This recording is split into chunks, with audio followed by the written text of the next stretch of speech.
2500 કરોડ કેટલા મીંડા હોય ખબર? 2500 કરોડમાં એટલા કરોડ રૂપિયા અગર વ્યવસ્થિત કોઈ જગ્યા વાપરતા ને તો આ કવાંટ પણ અમેરિકા જેવું થઈ જતું. આ 2500 કરોડનું કૌભાંડ આપણા એક આદિવાસી નેતા ચેતરભાઈ વસાવા નામ સુનાય ના? ચેતરભાઈ ને ઓળખો છો? એ ચેતરભાઈ વસાવાએ આ કૌભાંડ કાઢ્યું અને આપણા 2500 કરોડ રૂપિયા કોન્ટ્રાક્ટરો મોટા મોટા નેતાઓ ગાંધીનગરમાં બેઠેલા બારોબાર ગ્રાન્ટો પચાવીને વિદેશોમાં મિલકતો બનાવી અને હાલ પણ મિલકતો બનાવે છે.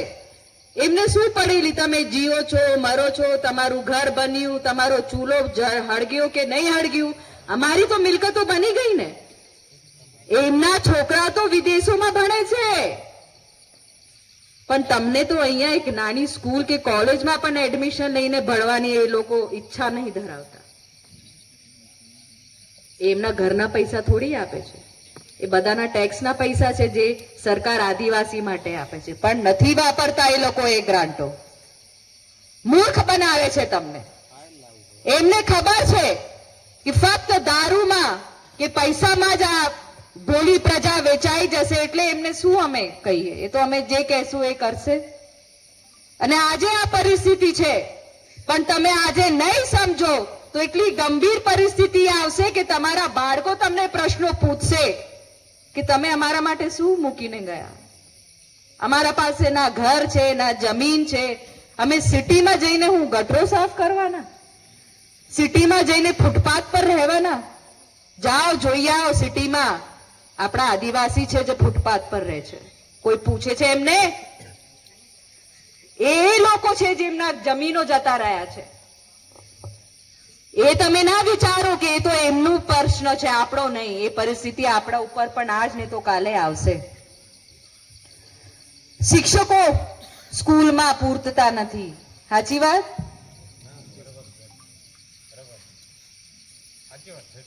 શિક્ષકો નથી ભરતા. ગાંધીનગરમાં શિક્ષકો આંદોલન કરે છે પણ શિક્ષકોના કપડા ફાડી દેવામાં આવે છે. આટલી જગ્યાઓ ખાલી છે, કેમ એ લોકો પૂરતા નથી કરતા? અગર એક શિક્ષકોને તમે સ્કૂલ ખાલી જ્યાં જગ્યા છે ત્યાં તમે એમને ભરી દો તો બાળકોને ભણાવશે, એ શિક્ષકનું પણ ઘર ચાલશે.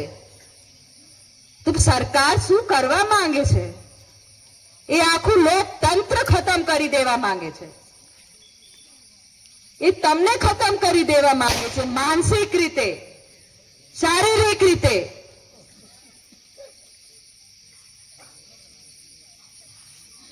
દિવાળી છે, ફટાકડા ફોડે છે, પણ સારું છે કે ફટાકડા તમારા ઘરમાં ના ફૂટે અને ઉડી જાય.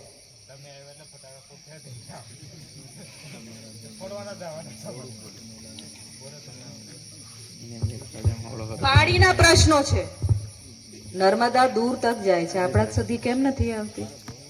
નલ સે જલ યોજના, પાઇપો છે કે ક્યાં છે? પાઇપ અને નલ છે હમણાં પણ ઘરના આંગણે? એ પાઇપ આટલી આટલી નાખી હશે, અડધું કપાયેલું અડધું આપણું. ફોટો પાડીને રાખજો તો જ્યારે બીજી પાર્ટી કોંગ્રેસ ભાજપ વાળા વોટ માંગવા આવે ને પૂછજો પાણી ક્યાં છે? આ રહ્યું નલ.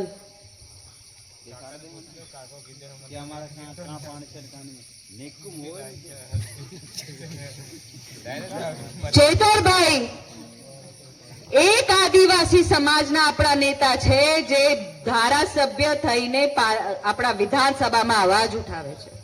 બીજો કોઈ ધારાસભ્ય અવાજ ઉઠાવે છે? જેટલા પણ ચૂંટાયેલા ગુજરાતના ધારાસભ્યો છે એમના ગળામાં પટ્ટા બંધેલા છે. એ લોકો મોઢું ખોલી નહીં શકતા. જોયું છે તમે? આવી તો હાલત છે આ સરકારમાં.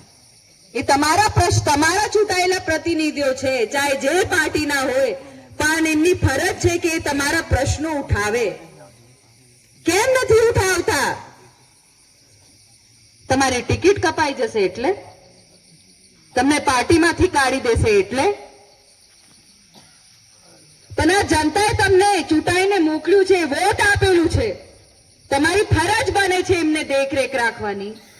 આ યુવાનું ભવિષ્ય હાંચવાની તમારી ફરજ છે. બહેનોના દુઃખ, એમને જે સિલિન્ડરને તમે વાદો કરેલો એ અપાવવાનું તમારી ફરજ છે. આ નાના નાના બાળકોનું ભવિષ્ય હાંચવાની તમારી ફરજ છે. રોડ રસ્તા નથી, એ રોડ રસ્તા બનાવવાની તમારી ફરજ છે.